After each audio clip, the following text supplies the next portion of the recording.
नमस्कार, आर्य न्यूज देख रहे हैं आप। मैं हूं आपके साथ पल्लवी सिंह। बिहार की खबरों की ओर रुख करेंगे, जहां बिहार के मुख्यमंत्री नीतीश कुमार ने गुरुवार को पटना में आपदा प्रबंधन विभाग और बिहार के राज्य आपदा प्रबंधन प्राधिकरण के अधिकारियों के साथ एक अहम बैठक की।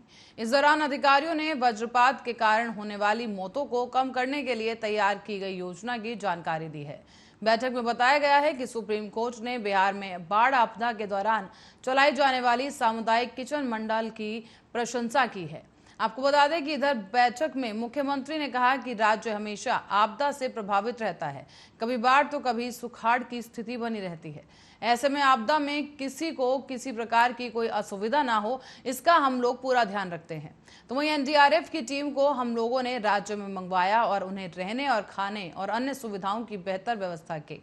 आपको बता दें कि एसडीआरएफ का भी गठन कर दिया गया है और मुख्यमंत्री ने कहा कि आपदा में स्थिति में जल्द ही और प्रभावी ढंग से राहत और बचाव कार्य के संचालन के लिए स्थायी तौर पर कार्य करें और किए गए पुराने कामों और अनुभव को ध्यान में रखते हुए काम की योजना बनाकर उसका पालन करें। उन्होंने ये भी कहा कि एसडीआरएफ के कर्मियों की संख्या और बढ़ाएं और उनका बेहतर प्रशिक्षण कराएं। पिछले 14 सालों में प्रभावित क्षेत्रों के आकलन के आधार पर स्थल चयन कर रिस्पांस फैसिलिटी काम ट्रेनिंग सेंटर की स्थापना करें, ताकि आपदा की स्थिति में जल्द से जल्द लोगों को राहत मिल सके। मुख्यमंत्री ने यह भी कहा है कि वज्रपात से होने वाली क्षति को कम करने के लिए काम किया जाए। वज्रपात से सुरक्षा के लिए लोगों को जागरूक करने के लिए व्यापक प्रचार और प्रसार कराए जाएंगे। बच्चों और बच्चियों को सरल भाषा में इसके संबंध में जानकारी देने को भी कहा गया। उन्होंने ये भी कहा है कि उन्नयन बिहार के पाठ्यक्रम में वज्रपात से सुरक्षा से संबंधित जानकारी को भी शामिल किया जाए।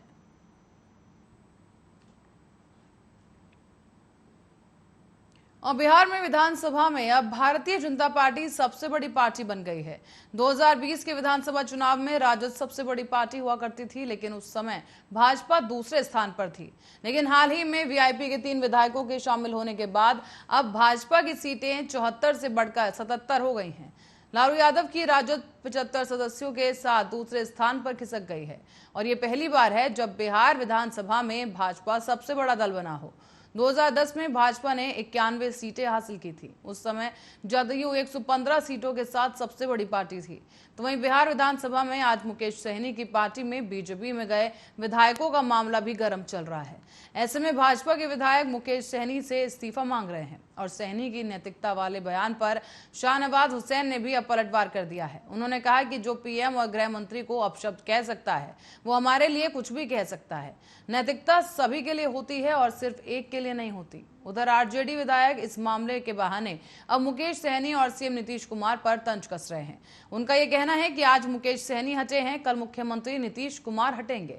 सदन के अंदर मुकेश सहनी खुद मोबाइल में व्यस्त दिखे और उनके बगल में कई मंत्री बैठे हुए थे, लेकिन बातचीत नहीं हो रही थी। भाजपा ने एक बार फिर मुकेश सहनी से नैतिकता के आधार पर इस्तीफा मांग लिया है।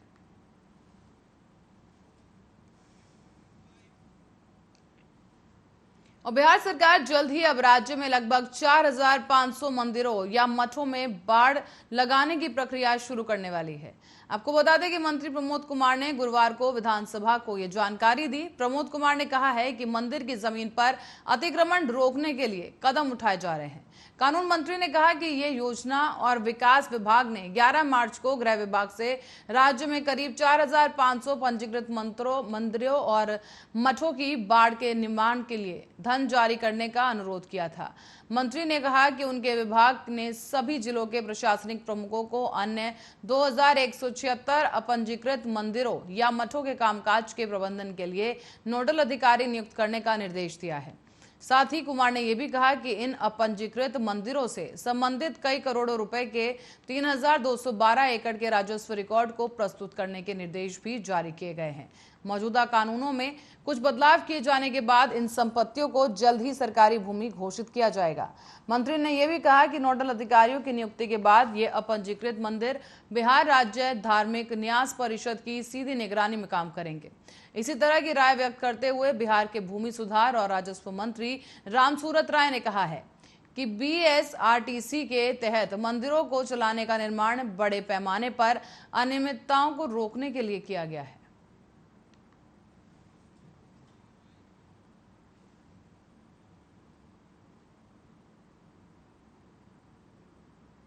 और बढ़ेंगे अगली खबर की ओर। साहिबगंज से खबर सामने आई है, जहां साहिबगंज और मनिहारी के बीच गुरुवार की रात एक भयानक हादसा हो गया है, जहां एक मालवाहक जहाज का संतुलन बिगड़ गया और इस हादसे में जहाज पर लोड हुए करीब 14 नाव डूब गए हैं।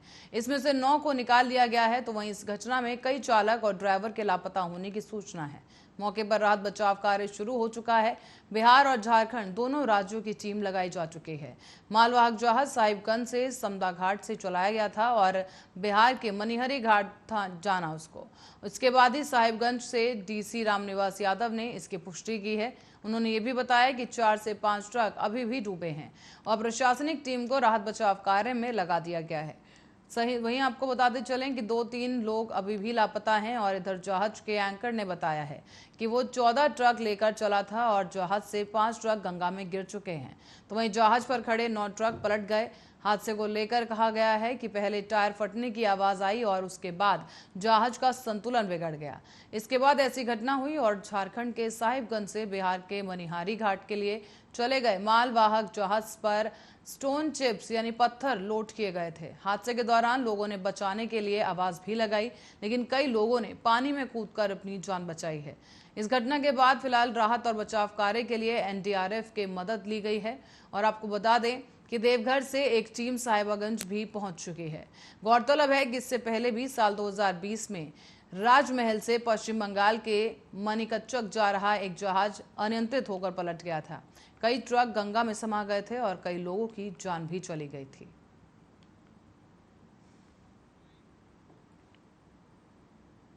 और प्रेमी के साथ भागने को लेकर सुर्खियों में आई सीतामढ़ी की एक पंचायत की मुखिया को पुलिस ने आखिरकार बरामद कर लिया है। आपको बता दें कि पुलिस ने गुरुवार को फरार मुखिया को जिला कोर्ट में बयान दर्ज करवाया और फिर मेडिकल जांच के लिए सदर अस्पताल भेज दिया। आपको बता दें कि बरामद की गई मुखिया ने पूछे जाने पर कथित प्रेमी को पहचानने से न सिर्फ इनकार कर दिया, बल्कि अपने पति पर मारपीट किए जाने का आरोप लगाते हुए नाराज होकर अपने मायके चले जाने की भी बात कही। बता दें कि 9 मार्च से मुखिया लापता थी। ऐसा दावा किया जा रहा था कि मुखिया अपने प्रेमी के साथ भाग गई है और इस मामले में मुखिया पति ने थाने में 3 लोगों पर अपहरण का मामला भी दर्ज कराया था, लेकिन गांव के ही 3 लोगों को नामजद भी किया गया। तब से लेकर अब तक ये मामला पूरे जिले में चर्चा का विषय बना हुआ है। बीते 10 दिनों से सोशल मीडिया पर भी ये प्रकरण छाया हुआ था, लेकिन अब महिला मुखिया को बरामद कर लिया गया है।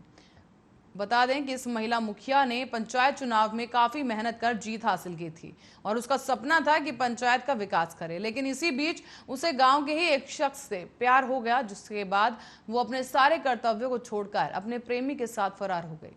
लेकिन इस मामले में जिले के कन्हौली थाना में एक प्राथमिकी दर्ज करवाकर मुखिया पति ने रामप्रकाश कापर और उसके 2 पुत्रों यानी संजय कापर और विजय कापर को आरोपित किया। एफआईआर में शादी की नियत से मुखिया के अपहरण की बात कही गई थी, लेकिन कोर्ट में महिला मुखिया ने कुछ और ही बयान दिया है। ऐसे में पुलिस अब इस पूरे मामले की जांच में जुट गई है।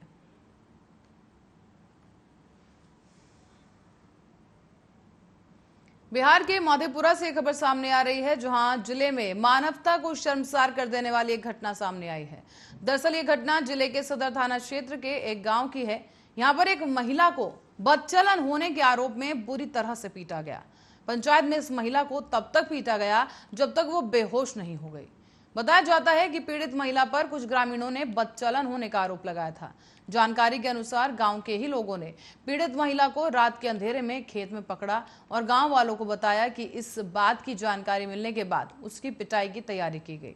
बांसवाड़ा से कच्ची करची तोड़ कर लाई गई और इसके बाद रात में किसी वजह से उसकी पिटाई नहीं की गई, लेकिन ऐसे में फिर सुबह पंचायत बैठी और महिला को वहां हाजिर किया गया। उसके बाद क्या हुआ, ये पंचायत के आदेश पर सभी करची को आग में गर्म किया गया और उसके बाद करछी से ही महिला को बेदर्दी से पीटा गया। आपको बता दें, इस दौरान इस महिला के कपड़े भी खुल गए और वो बेहोश होकर गिर गई। तब लोगों ने उसे पीटना छोड़ा और तब तक कुछ लोग उसके बचाव में भी सामने आए, लेकिन उसे उठाकर इलाज के लिए अस्पताल पहुंचाया गया। पीड़ित महिला ने बताया है कि रात में करीब 10 बजे वो शौच के लिए घर के पास एक मक्के के खेत में गई थी, लेकिन इसी दौरान गाँव के ही कुछ लोगों ने, जिनका नाम शंकर दास, पिंटू दास, प्रदीप दास और अभय दास बताया जा रहा है, उन्होंने उसे पकड़ लिया और पूछने लगे कि मक्के के खेत में उसके साथ कौन था। ऐसे में जब उसने कहा कि उसके साथ कोई नहीं था तो लोगों ने मारपीट शुरू कर दी। महिला की माने तो आरोपियों से उसका पहले से ही विवाद चल रहा था। इसी कारण उन्होंने ऐसा किया है और अब पंचायत में महिला के साथ मारपीट का ये वीडियो तेजी के साथ सोशल मीडिया पर भी वायरल हो रहा है। और इसी संबंध में अब एसपी राजेश कुमार ने बताया है कि पुलिस इस मामले की जांच कर रही है, किसी भी दोषी को बख्शा नहीं जाएगा।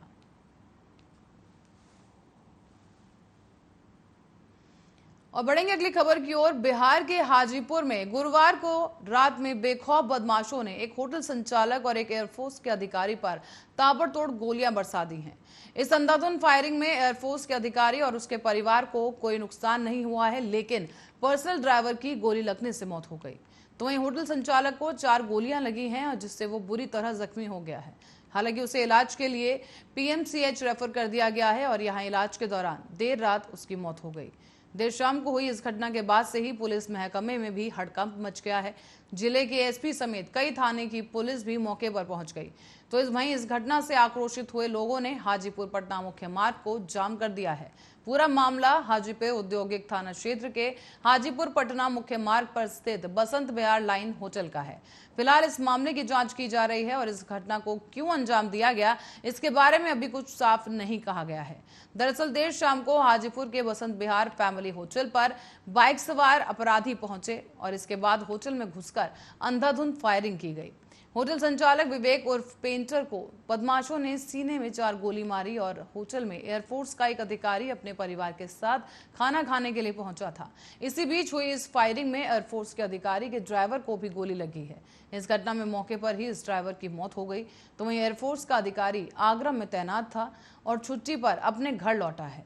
इस दौरान ही उसने अपने परिवार के साथ गुरुवार की शाम को खाना खाने का प्लान बनाया और औद्योगिक थाना क्षेत्र हाजीपुर पटना मुख्य मार्ग पर स्थित एक बसंत विहार लाइन होटल पहुंचा।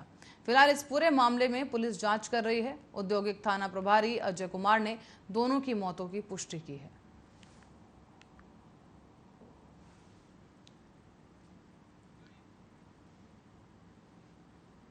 और बिहार की राजधानी पटना से सटे फतुहा में गुरुवार को एक बेटे को बचाने पहुंची मां को अपनी जान गंवानी पड़ गई।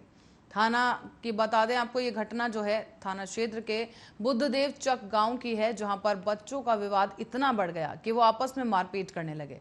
इधर अपने बेटे को झगड़ा करते देख एक वृद्ध मां और महिला बच्चे को बचाने पहुंची और बीच बचाव में वो जब पहुंची तो वहां गोली लगने के कारण उसकी मौत हो गई है।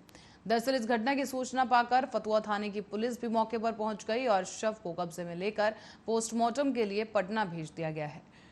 बहरहाल आपको बता दें कि इस घटना के बाद से ही गांव में तनाव शुरू हो चुका है और बताया जाता है कि बुद्धवेचक और पड़ोस में जो गांव है मोमिदपुर के 2 गुटों में पुराने विवाद को लेकर ये पूरी घटना को अंजाम दिया गया है। पीड़ित मोमिदपुर निवासी बुद्धेश्वर सिंह के अनुसार उसके बेटे तेजू पर विरोधी गुटों ने अचानक हमला बोल दिया था, जिससे वो घायल हो गया। इसी बात की सूचना मिलते ही उसकी मां श्रीपति देवी बेटे को छुड़ाने दौड़ी और आरोप है कि तभी विरोधी गुट की ओर से गोलियां चलाई गईं और महिला की गर्दन में एक गोली लग गई। गोली लगते ही महिला गिर गई, जिससे घटनास्थल पर ही अफरा तफरी मच गई।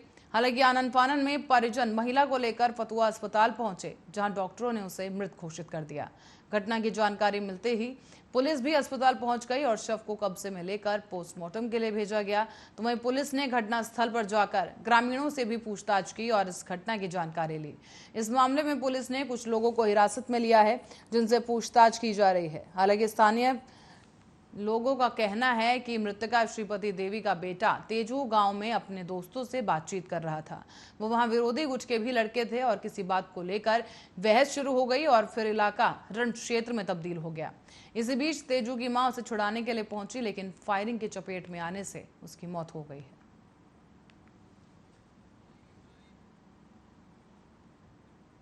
और जेल हो या जीवन का खेल, जीतता वही है जिसके हौसले बुलंद होते हैं। ऐसे ही जज्बे को बुलंद करने वाली ये कहानी सामने आई है बिहार से, जहां बिहार के लाल सूरज कुमार की ये कहानी बताई जा रही है।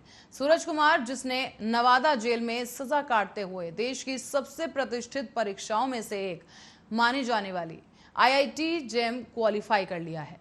आपको बता दें कि खास बात यह रही कि सूरज ने यह सफलता जेल में रहते हुए सेल्फ स्टडी और बगैर किसी कोचिंग के पाई है, वो भी ऑल इंडिया में 94वीं रैंक उसकी मिली है उसे। और इसके साथ ही इस पर विश्वास करना थोड़ा मुश्किल है, लेकिन ये सच है, क्योंकि पिछले हफ्ते जारी की गई आईआईटी जेम परीक्षा का रिजल्ट देखने के बाद जेल में जब सूरज को अपने आईआईटी जेम क्वालिफाई करने की खुशखबरी मिली तो वो खुशी से झूम उठा, क्योंकि ये बहुत बड़ा सपना था उसका जो पूरा हो गया।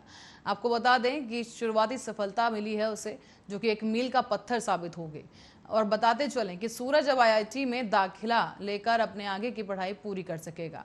सूरज का सपना है कि एक दिन वो वैज्ञानिक बनेगा और सूरज कुमार आईआईटीएन बनने के साथ ही बेहतर वैज्ञानिक बनकर देश का नाम रोशन करना चाहता है। आपको बता दें कि जेम क्वालिफाई करने के बाद सूरज कुमार ने स्थानीय मीडिया से मुखातिब होते हुए अपनी सफलता का श्रेय नवादा के तत्कालीन मंडल जेल अध्यक्ष अभिषेक कुमार पांडे और अपने बड़े भाई वीरेंद्र यादव को दिया है। सूरज कुमार ने अपने लिखित संदेश में कहा कि अगर अभिषेक पांडे सर का सहयोग नहीं मिला होता तो हम किसी भी कीमत पर आईआईटीएन नहीं बन सकते थे। उन्होंने जेल के भीतर रहकर ही परीक्षा की तैयारी के लिए किताबें और नोट समेत कई अन्य स्टडी मटेरियल भी उपलब्ध कराया था। इसी के साथ ही सूरज कुमार ने न्यायालय पर अपना भरोसा जताते हुए जल्द न्याय मिलने की भी बात कही है।